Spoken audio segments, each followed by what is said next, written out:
দেখো বন্ধুরা, পনিরের মধ্যে আমি যা যা দেব, আমি এটা শুধু পনির মটর করতে পারতাম, কিন্তু তা আমি করলাম না।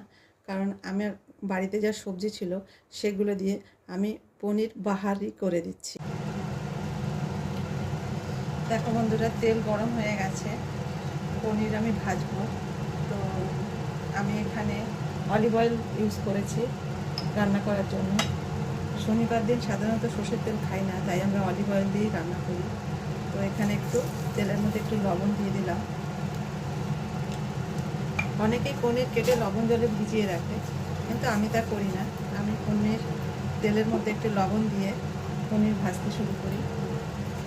নর্মালি পনিরগুলো দিয়ে দিচ্ছি। সব পনির একসাথে দিলাম না, অল্প অল্প করে ভাজবো। তো এখন পনিরটা ভাজতে দিলাম। দেখো বন্ধুরা, পনির ভাজা হয়ে গেছে। তো আমি এবারে একটা একটা করে তুলে নেব।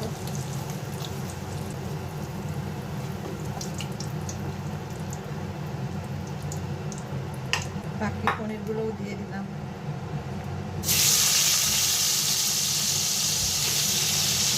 এটাও এইভাবে ভেজে উঠিয়ে নেব। এগুলো উঠিয়ে দিলাম। বন্ধুরা, পনিরগুলো ভাজা হয়ে গেছে, তো এগুলোও আমি উঠিয়ে নেব। এরপর কড়াইতে আমি স্যান্ড্রপ লাইট তেলটা দিয়ে দিলাম। দেখো, তেল গরম হয়ে গেছে। তো আমি ফোড়নের জন্য একটা তেজপাতা, 5টা এলাচ, লবঙ্গ, একটা দারচিনি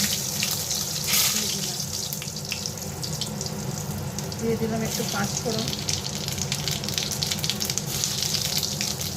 দিয়ে দিলাম ধনে, গোটা ধনে, কাঁচা লঙ্কা। যেহেতু আমি একটু শুকনো লঙ্কা ব্যবহার করবো না, সেই জন্য কাঁচা লঙ্কা দিয়ে দিলাম একটু বেশি করে। 8টা মতো কাঁচা লঙ্কা দিয়ে দিলাম। কেটে রাখা গাজর দিয়ে দিলাম। বিনস দিয়ে দিলাম।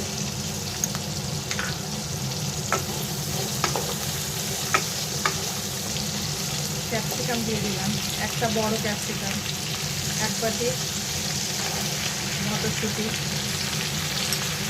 আমরা সবজি খেতে খুব ভালোবাসি, তাই সব কিছুতেই সবজি ব্যবহার করি।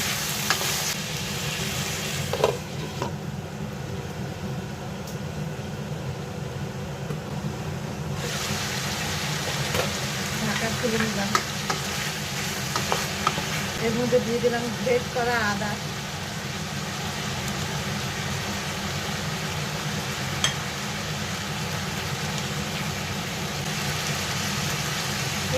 জিরে পাউডার,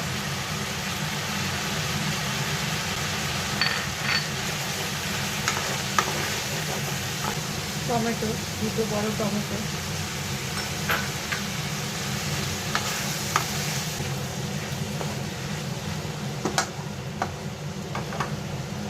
দিয়ে দিলাম একটু টক দই, বাড়িতেই ছিল, সেটাও দিয়ে দিলাম। একটু টেস্ট হবে, টেস্টের জন্য দিয়ে দিলাম 2 স্পুন হলুদ পাউডার।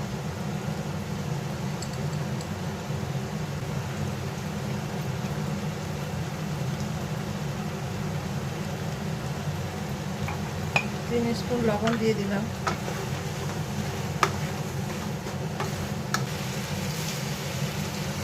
এক স্পুন চিনি দিয়ে দিলাম।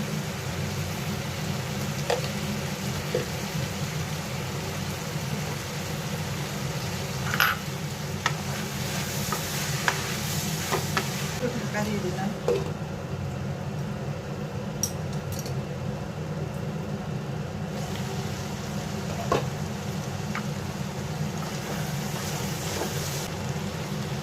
উষ্ণ গরম জল দিয়ে দিলাম।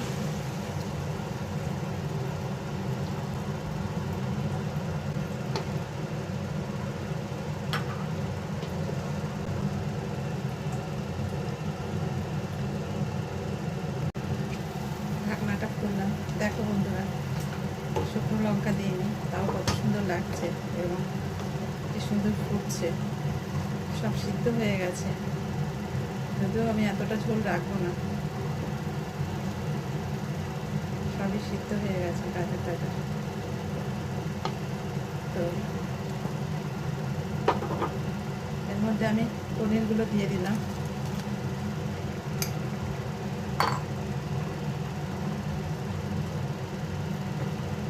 পনিরগুলো দিয়ে ঢাকা দিলাম। আমি আরও 5-7 মিনিট ফোটাবো। দেখো বন্ধুরা, 7 মিনিট পরে ঢাকাটা খুললাম। রেডি, সব সবজি সিদ্ধ হয়ে গেছে। কালারটাও দেখো ভালো লাগছে।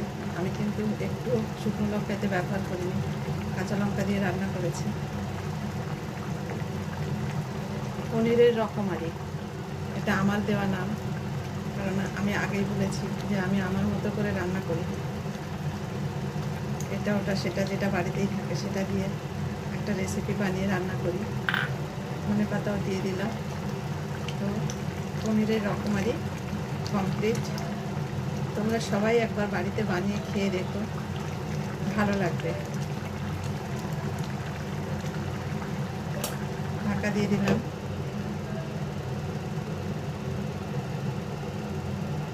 গ্যাসটা অফ করে দিলাম।